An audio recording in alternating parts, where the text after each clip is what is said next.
So there are a lot of causes of dementia.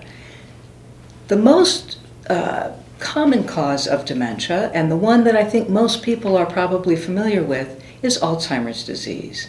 And Alzheimer's disease is a kind of dementia that really has its most noticeable impact on short-term memory first, because it impacts that part of the brain first, causes cells to be lost in a part of the brain called the hippocampus.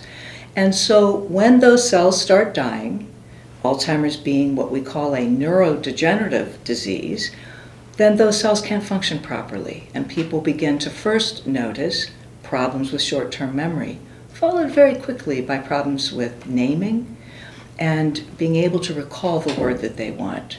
That's in contrast to something like frontotemporal dementia, another cause of dementia.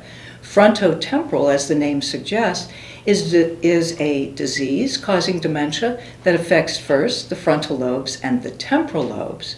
So in that kind of dementia, what you see is problems with behaviors, executive functioning, planning ahead, showing good judgment, and in contrast to having trouble with short-term memory, what people notice first is a slight change in personality, or maybe using a little poorer judgment than they used to, and that's what families mostly notice.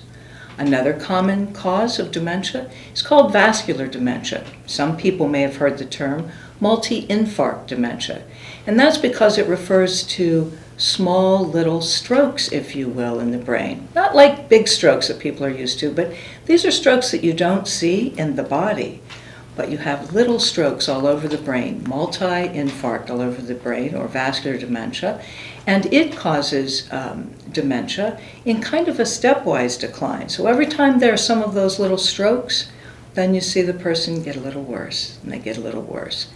And the symptoms there are going to be dependent on what part of the brain is hit first. Those three are probably the most common causes of dementia, but what you also see in dementia is a disease called Lewy body disease.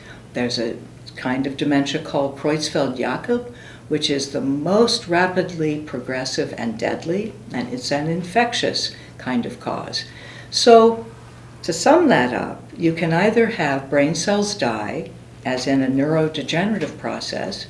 You can have the blood flow to the brain cause brain cells to be impacted. That would be like a vascular dementia. Or you can have a frontotemporal dementia or an infectious cause. Those are sort of the common causes of dementia.